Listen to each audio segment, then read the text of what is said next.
Maladie de Crohn et rectocolite hémorragique, ce sont deux pathologies voisines qui font partie des MICI ou MICI. Ce sont les maladies inflammatoires chroniques intestinales. Donc c'est des maladies complexes qui vont toucher plutôt le sujet jeune entre 20 et 40 ans et qui sont en pleine explosion dans les pays industrialisés. Donc c'est très différent de l'intestin irritable. AVS avec Philippe Robichon.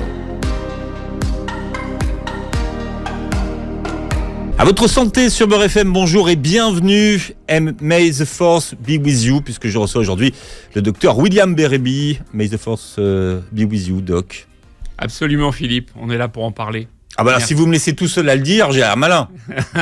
Que la force soit avec vous. Voilà. Comme ça, on a la traduction française. Ah ouais. D'ailleurs, dans une vidéo récente que nous avons fait, qu'on a filmé, puisque les émissions sont enregistrées et filmées, vous l'avez traduite en anglais, donc voilà. C'est ça, traduite, puisque j'ai eu des demandes sur les réseaux sociaux pour les anglophones, et ça a été fait. À l'international. Donc alors, le docteur William Berrebi, vous êtes docteur en médecine, gastro-entérologue et hépatologue, et vous êtes devenu expert, un des plus grands experts français du microbiote. Vous êtes animateur d'un podcast qui s'appelle Merci Docteur, et vous êtes auteur aux éditions Marabout d'un livre qui s'appelle Médecine microbiotique. Et il y a maintenant, vous avez même dédié un site à la médecine microbiotique. Ouais, donc c'est médecine-microbiotique.com pour tous ceux que ça intéresse. Ça a l'air connu comme ça, le microbiote, mais encore la majorité des gens ne savent pas ce que c'est que le microbiote, doc. D'accord. Alors le microbiote, en fait, c'est ce qu'on appelait avant la flore intestinale. Donc 39 000 milliards de bactéries et 1000 espèces différentes. Alors ce qu'il faut comprendre, c'est que dans les 1000 espèces, on en a tous environ 160. Ouais. Et il y a à peu près la moitié de ces 160 qui sont plus ou moins communes à tout le monde. Donc, ce qui fait que en recomposant cet agencement en fait d'espèces, on a tous un microbiote totalement différent. Alors, on dit un microbiote alors qu'on devrait dire les microbiotes en fait. Tout à fait. Les microbiotes, parce qu'en fait, on pensait au début qu'il y avait certains milieux stériles. Par exemple, les urines. Les urines, d'ailleurs, quand vous faites votre... Non mais c'est fou parce que c'est longtemps on a cru qu'elles étaient stérilisées les urines, voilà. Passées par les reins, filtrées. Filtrées, ça c'est pour les protéines notamment, mais de toute façon que c'était un milieu stérile. Et en fait non, puisqu'il y a un microbiote urinaire, donc il y a des bactéries dans les urines, donc qui sont des bonnes bactéries, je rassure tout le monde, des bifidobactéries et des lactobacilles, et donc il y a une flore, ce qui fait que stricto sensu, les urines ne sont pas stériles. Et pour répondre à votre question plus en avant, effectivement, chaque milieu, chaque organe a un microbiote spécifique. Le foie, les poumons, la peau, la bouche, la sphère ORL, etc. Et donc, en fait, il y a les microbiotes. Donc, le plus important, c'est le microbiote intestinal que j'appelle le patron du corps humain, puisque c'est lui la centrale, en fait, qui va réguler les différents microbiotes de l'organisme. Attention, si le docteur Alouche écoute, il va vous dire que non, le patron, c'est le foie. Alors non, malheureusement, c'est pas le foie. La polémique au sommet. Non, c'est pas une polémique au sommet, c'est que en termes microbiotiques, tout le monde sait, il n'y a pas que moi qui le dis, que c'est au niveau de l'intestin que ça se passe. Ce qui ne veut pas dire que le foie n'est pas un organe important dans l'organisme humain, bien évidemment. Bon, à noter que toutes les connaissances dont on parle aujourd'hui sur le microbiote sont quand même très récentes. On est sur une dizaine d'années. C'est ça. Peut-être un peu plus. Oui, à peine plus, puisque en fait, ce qu'il faut comprendre, c'est pourquoi on en parle aujourd'hui et pourquoi j'ai été amené à écrire ce livre Médecine microbiotique. C'est que jusqu'en 2008, finalement, on ne savait pas grand-chose de ce microbiote, puisqu'on cultivait les selles et on arrivait à cultiver que 20% du contenu, si vous voulez. Donc 80% étaient inconnus. En 2008, il se passe une chose tout à fait révolutionnaire. On apprend à casser les bactéries et à récupérer l'ADN et du coup à analyser la composition exacte du microbiote grâce à cela. C'est ce qu'on appelle la métagénomique. Et c'est comme ça, en 2008, qu'on a pu savoir qu'il y avait 39 000 milliards, avant on disait 100 000 milliards, mais en fait ça a été revu un petit peu à la baisse, et qu'il y avait 1000 espèces différentes, et on a eu donc une cartographie, si vous voulez, extrêmement complète du microbiote. Donc ça a 12-14 ans, donc c'est très récent.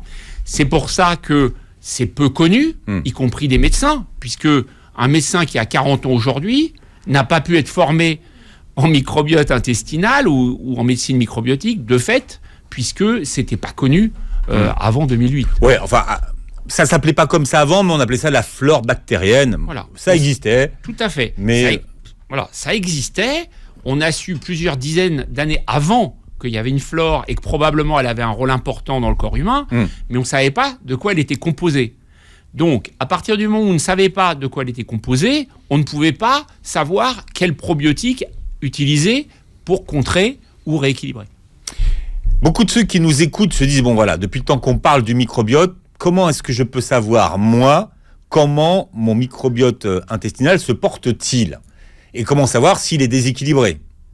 Alors c'est un faux problème, je le dis souvent et je vais le répéter ici, c'est qu'aujourd'hui, dans l'état actuel des connaissances, l'étude du microbiote fécal tel qu'il est proposé par des laboratoires ou par des startups n'a aucun intérêt pratique. Pourquoi ? Parce qu'en fait, si vous voulez, pour qu'il y ait véritablement un intérêt, il faudrait que le résultat, d'abord, il soit fiable. Or, on sait qu'entre le recueil des selles et les différentes analyses, puis la conclusion, il faut un niveau d'expertise très élevé qui n'est pas réuni. Donc, en fait, on vous rend un résultat aléatoire. Ça, c'est la première remarque, même si on utilise les dernières techniques avec l'ARN ribosomique shotgun. Donc, première remarque. Deuxième remarque. J'ai pas compris. ARN 16S, donc c'est une manière d'étudier le microbiote qui a remplacé la méthode ancienne, on va dire. Donc, pour dire les choses simplement, il y a une nouvelle technique plus performante. La technique en elle-même est certes plus performante, mais le résultat en lui-même qu'on vous rend n'est lui pas performant. Ça, c'est la première remarque. La seconde, c'est que pour que ça ait un intérêt, il faudrait que, en bout de course, le résultat soit utilisable par le médecin. C'est-à-dire qu'on vous dise, vous manquez votre flore est déséquilibrée de telle ou telle manière et il faut que vous preniez telle ou telle souche. Or, le problème, c'est que très souvent, prenons un exemple d'une bactérie extrêmement importante, l'Akkermansia mucinifila, qui est, on en manque dans beaucoup de pathologies, il y en a trop peu dans l'obésité, il y en a trop peu dans la maladie de Crohn, etc. Eh bien, il faudrait qu'on l'ait en probiotique. Mais savoir qu'il vous en manque, si on n'est pas en capacité de vous le prescrire, parce qu'il n'existe pas, ça n'a donc aucun intérêt pratique. Mais ça peut donner une indication. Oui, mais vous ne pouvez pas agir. Mais ça peut expliquer quelque chose ou pas ? Expliquer, on le sait, puisqu'on sait que dans telle ou telle maladie, on va manquer de telle ou telle bactérie. Donc ça ne nous apporte rien. Si vous avez une maladie de Crohn ou que vous êtes en obésité, on sait nécessairement que vous allez manquer de certaines bactéries. Mais docteur Bérébi, si moi je viens vous voir, je dis voilà, je voudrais savoir comment il va mon microbiote. Alors je viens vous voir. Il va comment mon microbiote ? Vers quoi vous me dirigez ? Alors, en fait, en médecine microbiotique, c'est le raisonnement inverse. C'est-à-dire qu'on ne va pas se baser on ne va pas regarder ce qu'il y a dans votre microbiote, puisque ce n'est pas validé, encore une fois. On va se baser sur les études scientifiques qui, elles, sont validées. C'est-à-dire, on va regarder, c'est ce que je fais au quotidien, les chercheurs, ce qu'ils nous donnent comme résultat. Donc les chercheurs, comment ils procèdent ? Ils vont prendre une population de patients obèses ou de patients qui ont une maladie de Crohn. Ils vont étudier leur microbiote. Ils vont donc déterminer un profil microbiotique spécifique de différentes pathologies. Prenons l'exemple de l'obésité, par exemple, qui est un problème de santé publique majeur. Ça a été fait pour l'obésité. Ça a été fait, donc on sait qu'il y a différentes anomalies, il y a une flore plus pauvre, c'est-à-dire avec moins de bonnes bactéries et moins variées, par exemple. Au lieu d'avoir, par exemple, on doit avoir 160 espèces différentes chacun, eh bien, les personnes en obésité vont en avoir 25, voire 50% de moins dans les obésités les plus sévères. Donc, tout ça, c'est avéré. Donc, les chercheurs, qu'est-ce qu'ils font ? Ils vont regarder le microbiote, ils savent qu'il y a telle ou telle anomalie, et ils vont tester des souches bactériennes qu'ils ont étudiées en laboratoire, in vitro, etc. Et ils vont faire des études chez l'humain. Ils vont dire, voilà, on va prendre une population, on va leur donner telle souche qu'on a identifiée comme ayant une action, donc in vitro, puis chez la souris, et on va évaluer ça. Et donc, on recrute et on fait des études. Et une fois qu'on a ces études, ils nous disent, oui, on a constaté que, par exemple, Hafnia alvei, qui est la souche dont je parle dans mon livre pour l'obésité, a montré que les personnes qui la prenaient perdaient du poids. Et c'est ça la médecine microbiotique. On se base sur des faits avérés et on n'est pas en train de construire des choses avec des résultats qui finalement n'ont aucune incidence pratique. Ce qu'on veut, c'est pouvoir avoir un impact, si vous voulez, sur la santé des patients. C'est-à-dire leur dire, voilà, concrètement, qu'est-ce qu'on peut faire ? Et concrètement, on se base sur les études des chercheurs et pas sur l'étude du microbiote fécal pour le moment. Mais ça change, comme vous le savez, avec cette étude française qui est en place. Non, je ne le savais pas. C'est vous qui me l'avez appris aujourd'hui. Ça s'appelle The French Gut. Lancement donc de ce programme. C'est un French Get, j'imagine que c'est un projet français. Piloté par l'INRA, c'est ça? l'INRA, ouais. J'ai regardé le descriptif. Exact. En gros, en quoi consiste ce projet? Alors ce projet, qui est déjà actif, puisqu'il y a eu les 3000 premiers patients qui ont été inclus, j'en fais partie d'ailleurs, va consister à recueillir les selles de 100 000 Français et d'étudier leurs selles. Donc ça va être étalé sur 5 ans, parce que 100 000, si vous voulez, personnes, ça fait beaucoup de monde à screener. Donc on va étudier leur microbiote de 2022 à 2027. Pour chaque inclusion, on demande l'âge, le sexe, les habitudes de vie, les habitudes alimentaires, est-ce qu'il y a des pathologies, est-ce qu'il y a des médicaments, etc., etc. Le but étant de sortir des conclusions sur l'incidence de l'alimentation, de l'activité physique, du sexe, etc., dans telle ou telle pathologie. Donc, maladie de Crohn, rectocolite hémorragique, intestin irritable, obésité, etc. Ça, c'est le premier axe de cette étude. Le deuxième, c'est de voir d'affiner encore les connaissances qu'on a sur le profil microbiotique des maladies neurodégénératives ou neurologiques, comme l'autisme, la maladie d'Alzheimer ou la maladie de Parkinson, pour être en capacité de dire, d'ailleurs je reçois régulièrement des mails de patients qui ont une famille parkinsonienne, on retrouve des fois des familles où il y a plusieurs cas de maladie de Parkinson, et ils se demandent qu'est-ce qu'on peut faire en prévention. Donc, pour l'instant, on n'a pas d'action en médecine microbiotique sur la maladie de Parkinson, mais The French Gut va avoir pour objectif, par exemple, de sortir des recommandations alimentaires en disant, voilà, on s'aperçoit que les patients qui développent une maladie de Parkinson ont une carence en légumineuses ou en légumes de telle ou telle sorte. Et du coup, d'aider en termes prébiotiques, donc les fibres alimentaires, mais aussi en probiotiques, les personnes qui ont ce type de pathologie dans leur famille. Bon, alors comment on sait si son microbiote va bien? On n'en sait rien. Donc, on n'en sait rien. Il n'y a aucun moyen de le savoir fiable. C'est ça que je voulais que vous nous expliquiez. Quelqu'un qui dirait, voilà, c'est la rentrée, je vais chez le dentiste, chez l'ophtalmo, tout ça, je voudrais savoir si mon microbiote va bien. Mais en fait, Philippe, ce qu'il faut comprendre en médecine, c'est que quand on voit un patient, on va prescrire des examens qui ont un sens. Des examens qui vont aboutir à une solution. Donc, je prescris un dosage de la calprotectine fécale, par exemple de la maladie de Crohn, parce que grâce à cela, je vais savoir si le patient est en rémission biologique et si le traitement convient. Quand on est en suspicion de syndrome de l'intestin irritable, on va faire différents examens pour écarter des pathologies, comme une maladie de Crohn ou une infection. Donc, le but étant, à la fin, de poser un diagnostic et de traiter ce qu'on a identifié. La médecine, si vous voulez, on ne peut pas soigner quelqu'un si on ne sait pas ce qu'il a. Mais il faut que les examens prescrits nous permettent d'avancer sur le diagnostic. Mais est-ce que je dois comprendre que finalement, pour un bon microbiote, c'est pas tant % de bactéries comme ça, tant % de bactéries comme ça? Bien sûr. Alors ça, c'est tout à fait excellente question, très importante. Alors, après la pub, parce que sinon, Monsieur Pub, il va pas être content. Et notre invité aujourd'hui, c'est le docteur William Bérébi. Je rappelle, docteur, que vous êtes spécialiste, l'expert du microbiote. C'est comme ça que les auditeurs de Beurre FM vous connaissent. Vous avez écrit un livre qui s'appelle Médecine microbiotique, qui est publié chez Marabout. Vous avez ouvert d'ailleurs un site qui est consacré à la médecine microbiotique. Vous avez également un podcast pour ceux qui vous suivent régulièrement. Je vous posais la question de savoir s'il y avait un microbiote idéal, genre quelque chose qu'il faudrait que chacun d'entre nous puisse atteindre avec une composition bien répartie. Alors, en fait, ce qu'il faut comprendre, et ça rejoint la question sur les tests tout à l'heure, c'est que la dysbiose, c'est une notion évolutive.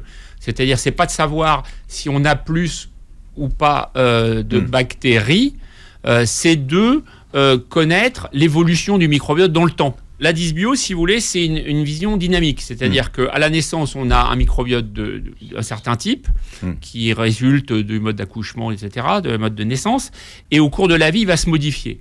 Donc, en fait, si vous voulez, la dysbiose, ça se définit sur une évolution négative du microbiote de départ, d'une part, et il y a aussi une dysbiose en termes de qualité, c'est-à-dire que vous pouvez avoir parfaitement un microbiote quasiment équilibré, mais avoir une fonction de vos bactéries qui n'est pas bonne. C'est-à-dire les bactéries ne fonctionnent pas normalement. C'est pourquoi, comme il y a cette notion de qualité du microbiote, en termes de fabrication et de synthèse des substances. C'est pour ça que savoir si on a un peu plus de Y ou de X, ça n'a pas d'intérêt à l'instant où on se parle. Alors, on va parler de deux maladies, que sont la maladie de Crohn et la colopathie fonctionnelle, normalement. Il y a une autre, c'est... la rectocolite hémorragique. Voilà. On appelle ça des... Alors, maladie de Crohn et rectocolite hémorragique, ce sont deux pathologies voisines qui font partie des MICI ou MICI. On disait MICI avant, maintenant on dit MICI. Ce sont les maladies inflammatoires chroniques intestinales. Donc, c'est des maladies complexes qui vont toucher plutôt le sujet jeune entre 20 et 40 ans et qui sont en pleine explosion dans les pays industrialisés. Donc c'est très différent de l'intestin irritable, qui est une pathologie fonctionnelle, une vraie maladie, contrairement à ce qu'on entend parfois, voilà, c'est dit au stress, etc.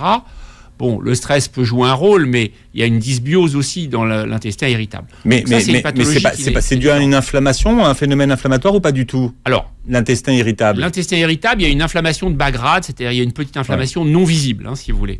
Donc c'est totalement différent en termes de mécanisme et en termes de diagnostic et de traitement des maladies inflammatoires intestinales chroniques, comme la maladie de Crohn. Beaucoup pensent que, par exemple, si on prend la maladie de Crohn, que c'est une maladie qui est héréditaire. Comment est-ce qu'on peut leur répondre?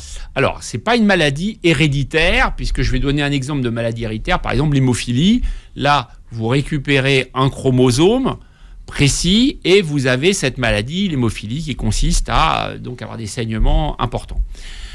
Là, ce n'est pas génétique, si vous voulez, au sens où on l'entend classiquement, puisque c'est une maladie polyfactorielle. Je m'explique.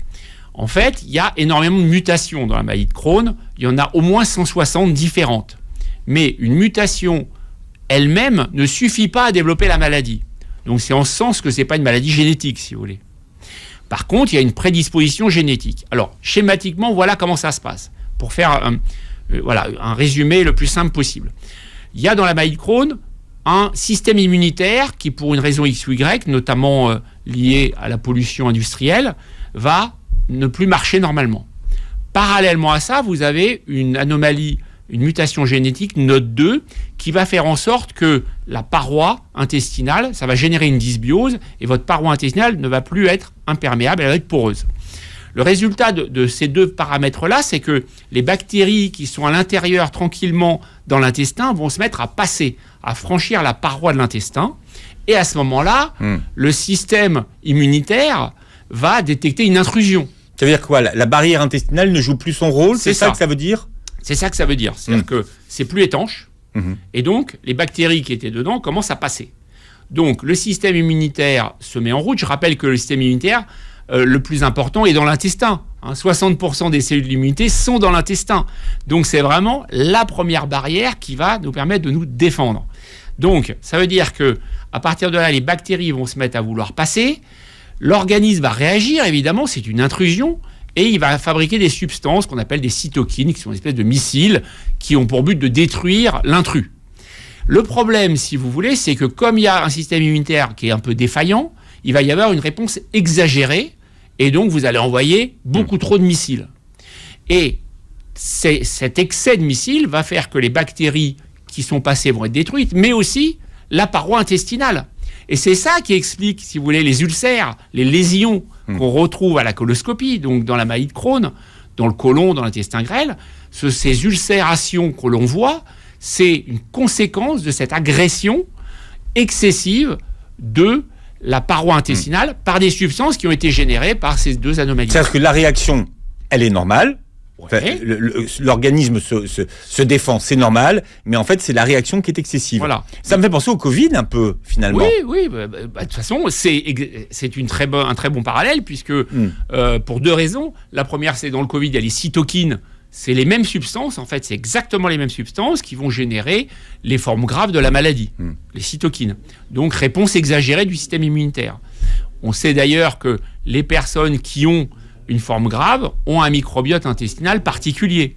Et c'est parce qu'ils ont un microbiote intestinal particulier qu'ils vont avoir une réaction excessive, qui va aboutir à la forme grave.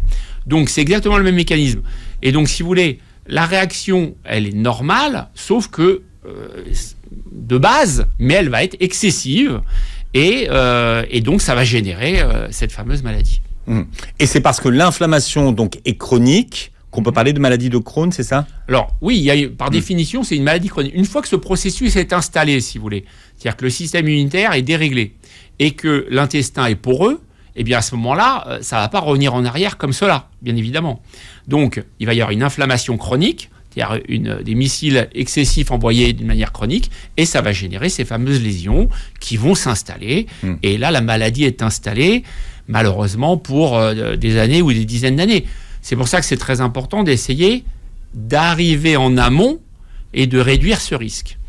Et sur la maladie de Crohn, par exemple, un exemple concret pour vos auditeurs, c'est que une étude très récente a montré une cohorte, a étudié une cohorte de 200 000 personnes aux États-Unis.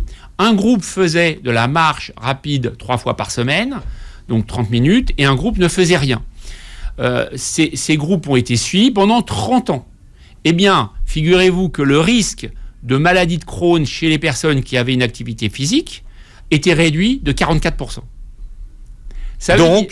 Donc, finalement, pour tout le monde, pour toute la population française, ça veut dire que si vous faites de l'exercice physique, vous diminuez votre risque de voir apparaître cette maladie de quasiment 50%.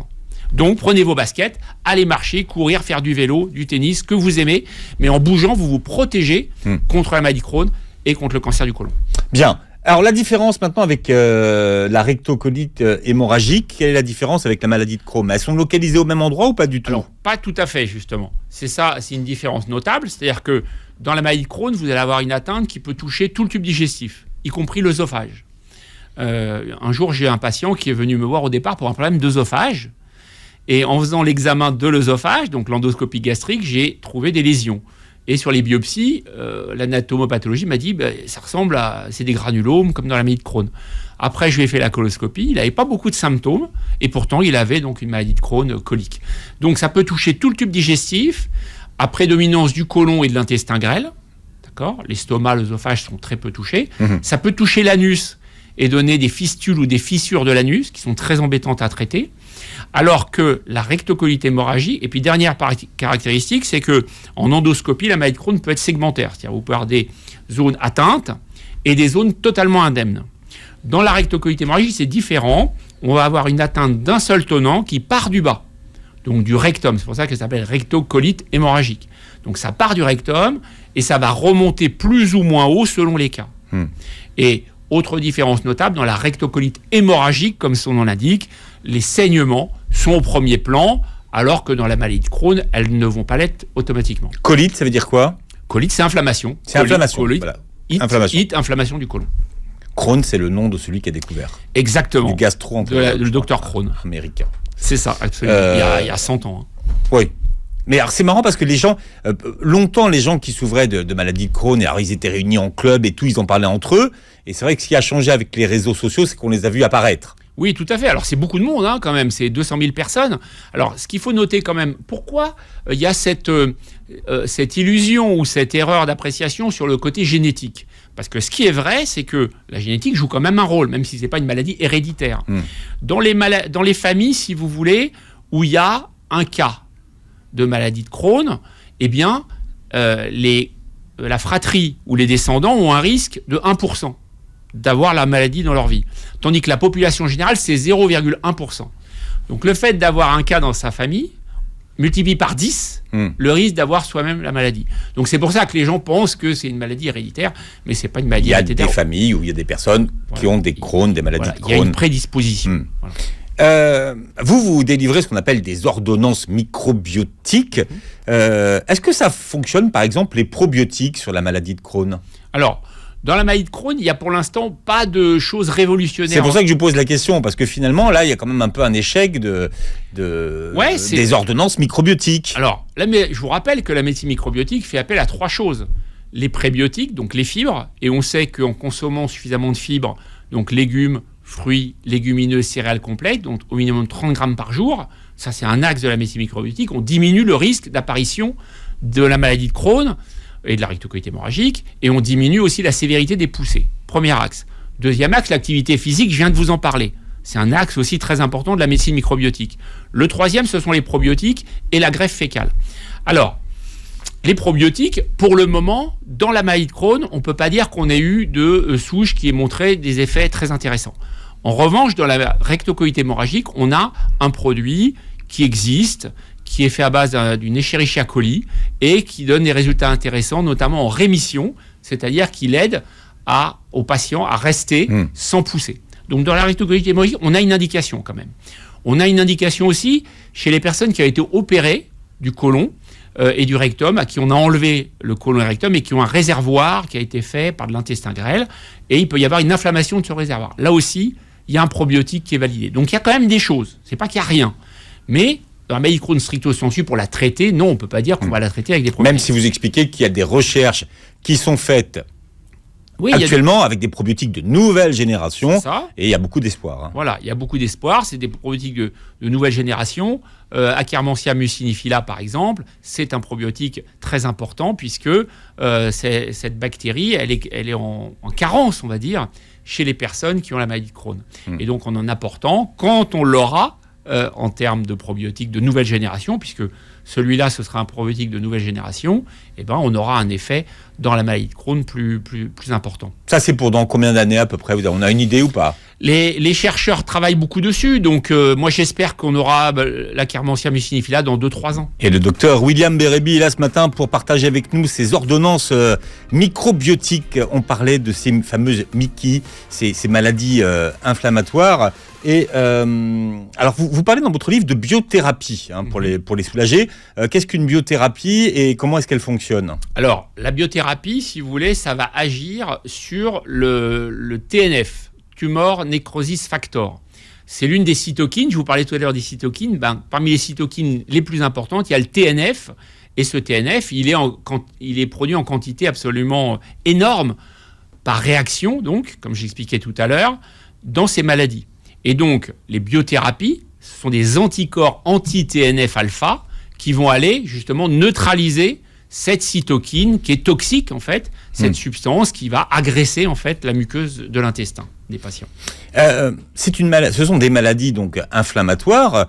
Quand on a une inflammation, on prend des anti-inflammatoires. Oui. Mais est-ce que dans ce cas-là, il y a l'équivalent pour ces fameuses MICI? C'est une question intéressante, puisque anti-inflammatoires, vous en avez deux types. Vous avez les anti-inflammatoires non stéroïdiens, qu'on utilise pour les problèmes rhumatologiques, que les femmes qui ont des règles douloureuses en prennent, type ibuprofène, etc., sans donner de noms commerciaux.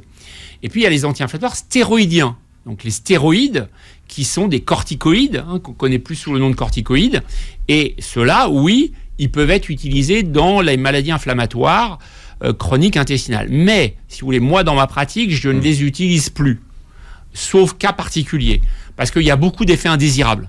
C'est-à-dire que les patients, ils prennent beaucoup de poids, ils ont des troubles de l'humeur importants, des fois ils ont des dépressions, et ça fragilise l'os.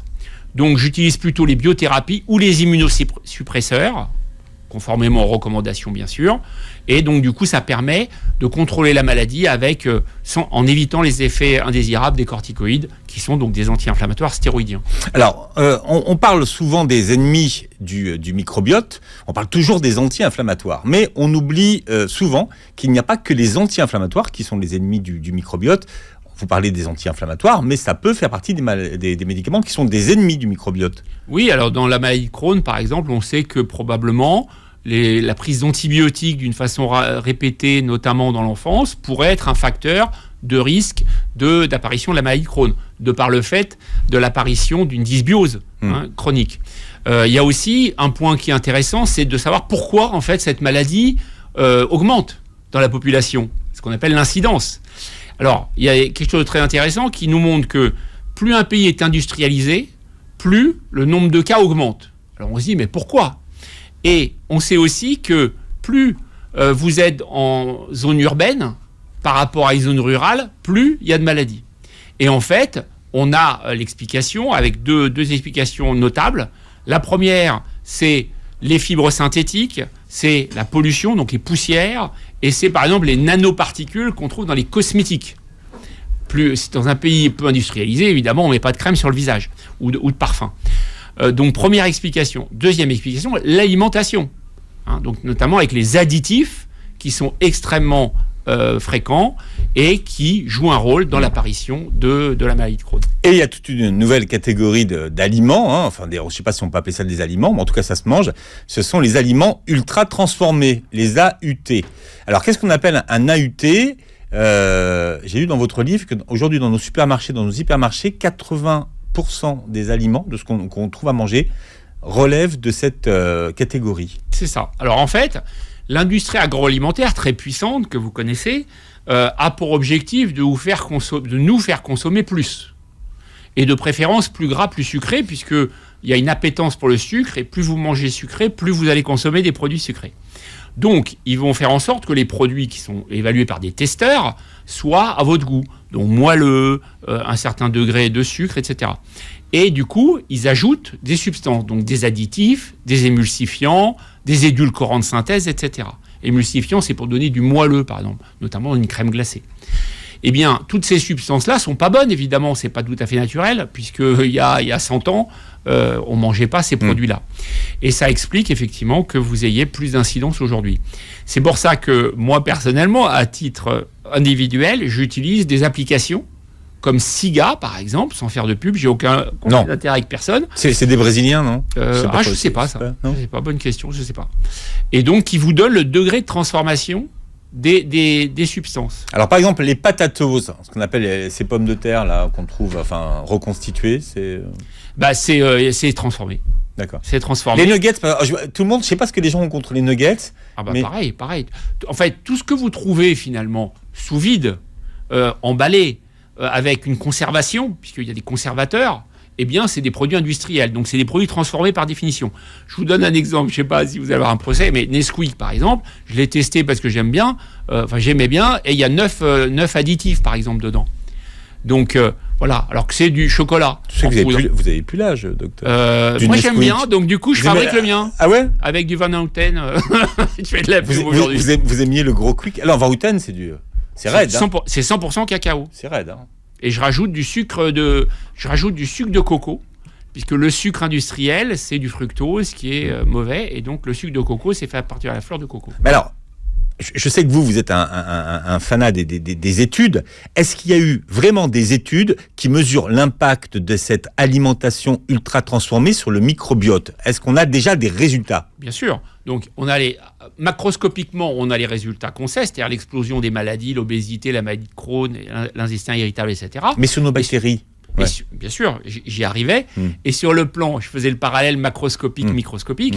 Sur le plan du microbiote, bien sûr, on a étudié dans des populations différentes des personnes qui mangeaient sainement, donc des légumes, des fruits, des légumineuses, etc., avec peu de graisse animale et peu de produits industriels, et d'autres qui consommaient trop. Eh ben, il y a une différence de microbiote très importante, avec une dysbiose dans la population qui consomme des produits ultra transformés en grande quantité. Alors, faut pas non plus être totalement dogmatique, c'est-à-dire qu'on n'a pas toujours le choix, on est pressé, on va faire un plat surgelé qu'on va mettre au micro-ondes, bon, ça peut arriver. Mais globalement, moi, ce que je recommande, si vous voulez, c'est que l'apport calorique en produits transformés ou ultra transformés ne représente pas plus de 10% de l'apport calorique journalier. Et beaucoup de personnes ont un apport qui est de l'ordre de 30, 40%, voire 50% par jour. Donc il faut réduire globalement ce qu'on va dire les produits industriels. Je vous donne un exemple. Vos madeleines, vous aimez les madeleines, et ben, au lieu de les acheter sous vide, vous les achetez par exemple à votre boulanger, chez votre boulanger pâtissier. C'est pas le même budget, Doc. C'est pas le même budget, mais c'est bien pour ça, si vous voulez que... Mais ce que vous voulez dire, c'est qu'en fait, la madeleine qu'on achète en grande surface, c'est un aliment ultra transformé. Absolument. C'est clair. Et je vous dis, je vous invite à tester avec Siga. Vous serez vraiment surpris, comme moi je l'ai été quand j'ai fait mes recherches là-dessus. C'est-à-dire que beaucoup de ce qu'on mange est trop transformé. Tout à fait. Et même des choses qu'on pense être bonnes, en fait, on est vraiment très surpris en passant, les scannant avec le code barre, et on se rend compte finalement de la raison pour laquelle il y a certaines pathologies qui explosent. D'accord. Ce qui veut dire que notre microbiote n'est pas fait pour tout manger sur la durée. C'est ça. Notre microbiote... C'est ça que ça veut dire. Ça veut dire que finalement, on pense toujours que le corps, c'est une machine formidable qui peut tout faire, tout absorber, tout transformer. Eh bien, elle est formidable, bien sûr. et elle est capable de répondre à plein de choses, mais pas d'une manière chronique. C'est-à-dire, si vous faites un repas excessif avec de l'alcool, du gras, beaucoup de graisse animale, etc., il ne va rien se passer si c'est de temps en temps.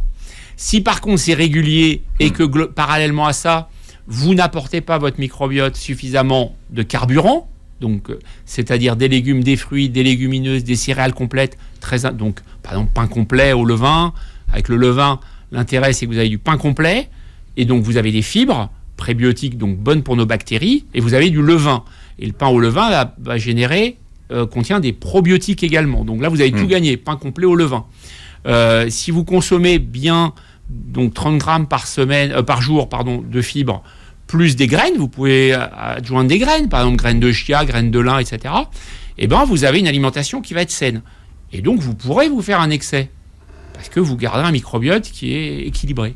Mais si c'est tous les jours que vous mangez 2 kilos de viande rouge par semaine avec de la charcuterie, il est certain que votre microbiote va vous dire stop. Est-ce qu'il y a un moyen de le restaurer, de le booster ? Alors, question très intéressante, et on a la réponse, parce que on s'est posé la question justement de savoir en combien de temps il commençait à se rétablir. Et on a eu la réponse tout récemment dans une étude qui est parue il y a 10 jours, que j'ai mis d'ailleurs sur les réseaux sociaux. Et alors là, j'ai été vraiment scotché. C'est-à-dire qu'il y avait une population de personnes qui consommaient trop de graisse animale, donc trop de viande, trop de charcuterie, trop de produits transformés, et on les a passés à une alimentation riche en fibres, donc légumes, etc. Et on s'est aperçu, accrochez-vous bien, c'est très étonnant, que leur microbiote commençait à se réparer au bout de 24 heures. Commençait, il n'est pas totalement réparé, mais que l'amélioration en termes de population, donc c'est-à-dire plus de bifidobactéries, plus de lactobacilles, et même en termes de gènes des bactéries, puisqu'on l'a étudié en métagénomique, eh bien ça s'améliorait au bout de 24 heures. Alors attention, j'insiste sur un point, c'est que c'est vrai pour des gens qui ne sont pas malades. Mais si on est déjà malade, là c'est beaucoup plus compliqué. Si, je prends un exemple, quelqu'un qui est en obésité ou diabétique, ou les deux, pouvait, en changeant son alimentation, faire régresser tout ça, ce serait formidable. Mais là, quand on en arrive là, il y a une problématique de dysbiose chronique qui est très très difficile à faire régresser. Il faut l'avoir à l'esprit. On peut faire des choses, bien évidemment, et il faut les faire. Mais là, on parle de population non malade. Docteur William Bérébi, vous réécouterez cette émission en podcast sur beurrefm.net. Vous verrez d'ailleurs la captation de l'émission sur notre chaîne YouTube. Doc, je rappelle que vous publiez Médecine microbiotique, que vous montrez justement à la caméra, publié chez Marabout. Merci d'avoir été avec nous sur Beurre FM. On suit en tout cas l'avancée dans toutes ces recherches, les publications, parce que c'est une médecine qui est en train de naître sous nos yeux. Et passer une très belle journée santé sur Beurre FM.